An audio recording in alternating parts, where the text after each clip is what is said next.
2026 Chevrolet Labo yangi avlod ixcham kameriya transporti bo'lib, u shahar ichidagi kichik yuk tashish ishlarini eng samarali tarzda bajarishga qaratilgan. Bu model dizayni oddiy lekin funksional bo'lib, tashqi ko'rinishi mustahkam va amaliy xususiyatlarni namoyon etadi.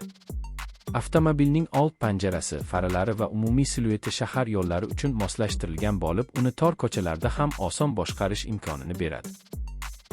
Labo oz segmentida yuk tashish funksiyalari bilan bir qatorda qulay haydash tajribasini ham taklif etadi va bu kichik biznes egalari uchun juda qulay yechim bo'lib xizmat qiladi.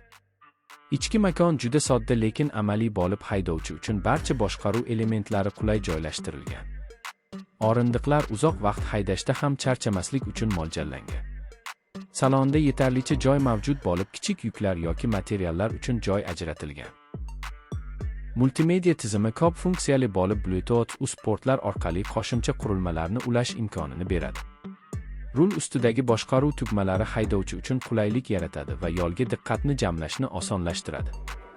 Konditsioner tizimi haroratni qulay darajada ushlab turadi va sharoitdan qat'iy nazar salonda qulay muhit saqlanadi. 2026 Chevrolet Labo dvigateli samarali yonilg'i sarfi bilan ajralib turadi va bu uning kundalik ishlash xarajatlarini kamaytiradi. Dvigatel shahar ichida tezkor harakatlanish, tirbandlikda silliq tezlanish va to'xtashni ta'minlaydi. Avtomatik uzatma qutisi variantlari mavjud bo'lib, ular haydovchiga boshqaruvni soddalashtiradi va yo'l sharoitiga moslashishni osonlashtiradi. Labo suspenziya tizimi yo'l notekisliklarni yutishda barqarorlikni ta'minlaydi va salondagi shovqinni kamaytiradi. Bu esa yo'lovchi va haydovchi uchun yoqimli tajriba yaratadi. Xavfsizlik nuqtai nazaridan bu model ABS tormoz yordamchisi va barqarorlik nazorati bilan jihozlangan bo'lib, u yo'l harakatida ishonchli boshqaruvni ta'minlaydi. Old havo yostiqlari haydovchi va yo'lovchini zarbalar vaqtida himoya qiladi. Parkovka datchiklari orqa kamera bilan birga orqaga to'xtashni osonlashtiradi va tor joylarda xavfsizlikni oshiradi. Bu funksiyalar Laboni kundalik hayotda ko'proq foydali qiladi. Bagaj bo'limi kichik yuklar uchun javob beradi va undan samarali foydalanish uchun joy yetarli. Bu avtomobil kichik biznes, yetkazib berish xizmatlari va shahar ichidagi tezkor yuk tashish uchun juda mos.